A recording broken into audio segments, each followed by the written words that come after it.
All right, so we're diving deep into the golf swing today, specifically how to unlock power in the golf swing.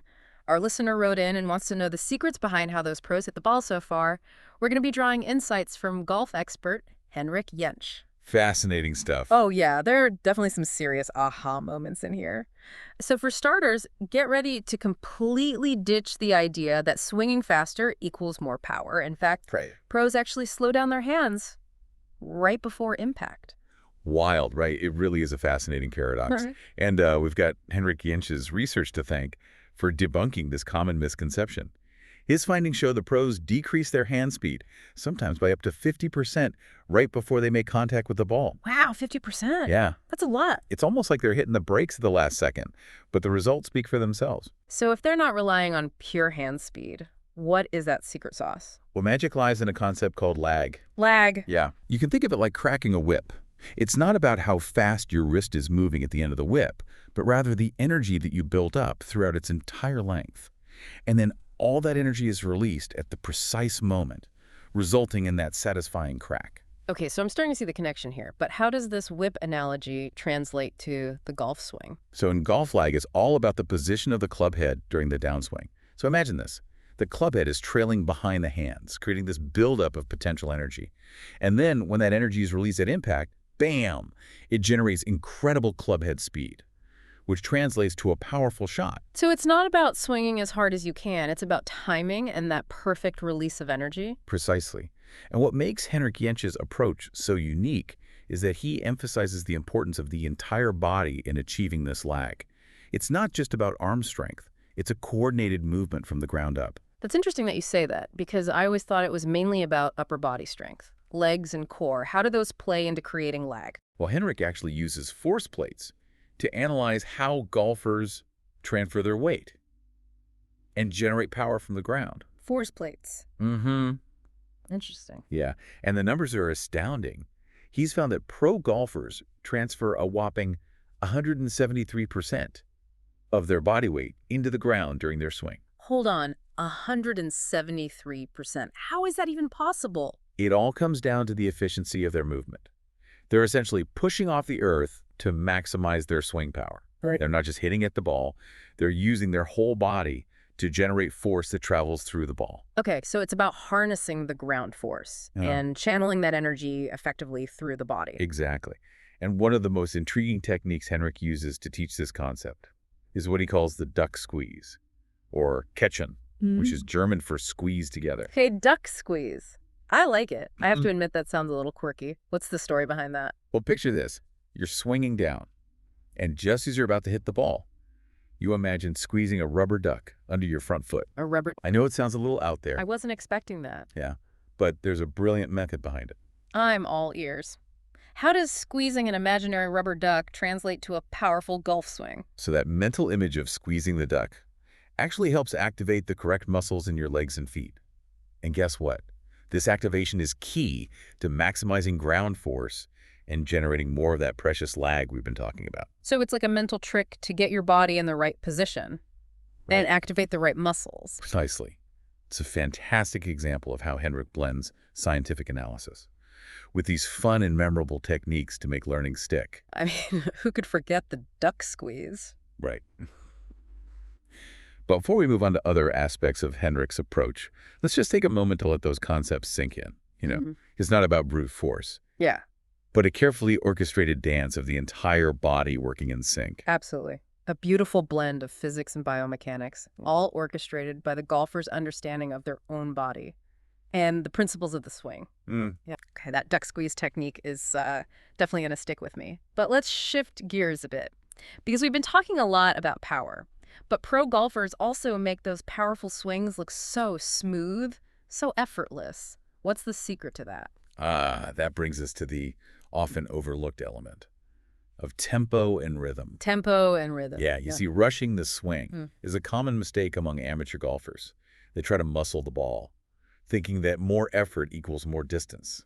Yeah, I've definitely been guilty of that. But that's where they go wrong. Sometimes it feels like I'm trying to hit the cover off the ball, and it just ends up going nowhere. Henrik often compares a good golf swing to a well-rehearsed dance. There's a flow to it, a specific timing that allows for that effortless power we see in the pros. He advocates for a smooth, controlled backswing, followed by a gradual acceleration through the downswing. It's not about sudden bursts of energy, but a steady buildup and release. So it's not about how fast you swing back, but how smoothly you transition that energy into the downswing. Exactly. Remember that coiled spring analogy we talked about earlier? Well, tempo and rhythm are all about controlling the release of that spring. If you release it too quickly, you lose control and power.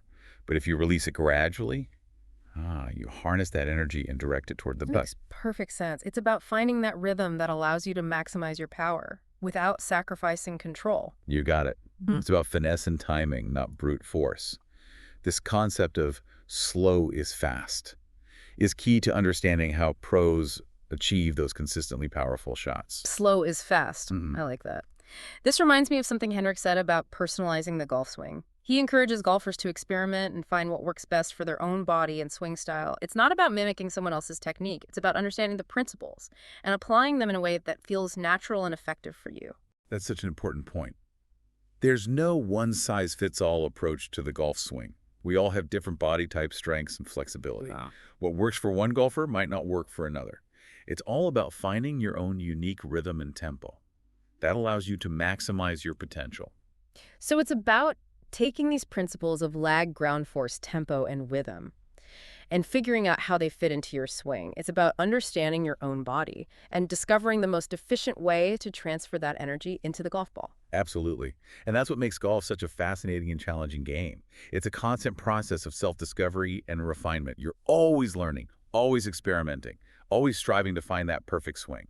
Speaking of learning and experimenting, Henrik also has some fascinating insights about how pro golfers use their legs to generate power. It's not just about stomping down on the ground, right? Right. There's a lot more nuance to it than that. It's less about brute force and more about a subtle shift in pressure, a feeling of pushing off the ground. So it's more about finesse and timing than just sheer strength. Precisely.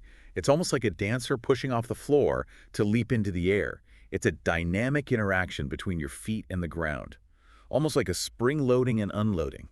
This really highlights how much is going on beneath the surface in a golf swing. It's not just about what we see with the arms and club. There's a whole symphony of movements happening below the waist. Like an iceberg. We only see the tip, but there's a whole world of complexity and nuance happening below the waterline.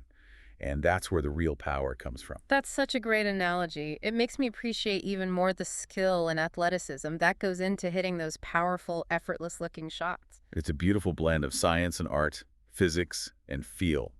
And it's something that every golfer, regardless of their skill level, can strive to understand and improve upon. I'm feeling so inspired right now. Right. But I think it's time to bring it back to our listener and offer some practical tips on how they can apply all of this knowledge to their own game. That's a great idea. Let's give them some actionable advice they can take to the driving range and start implementing right away. Okay, so we've uncovered some serious secrets to power in the golf swing. We've got lag, ground force, tempo, even that duck squeeze. But now comes the fun part. How do we actually put all of this into practice? Well, the first step is awareness. As you're swinging, pay attention to how your body's moving. Feel the weight shift the engagement of your legs and core, and the flow of energy through your swing.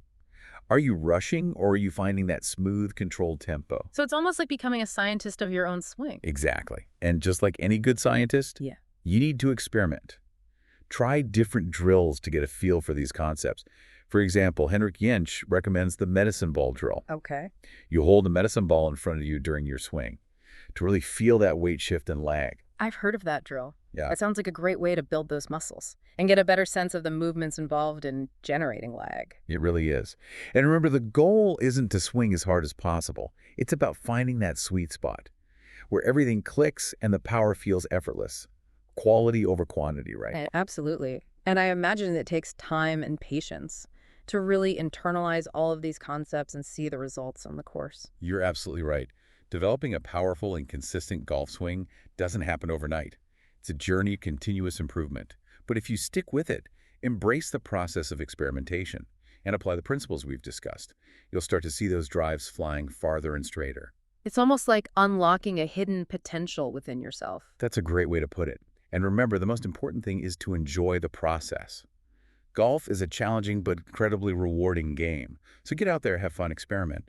And remember that sometimes slowing down and being more mindful can actually lead to greater power and better results. I love that. It's a reminder that the slow is fast. Philosophy applies not only to the golf swing, but to so many aspects of life. That's a fantastic point.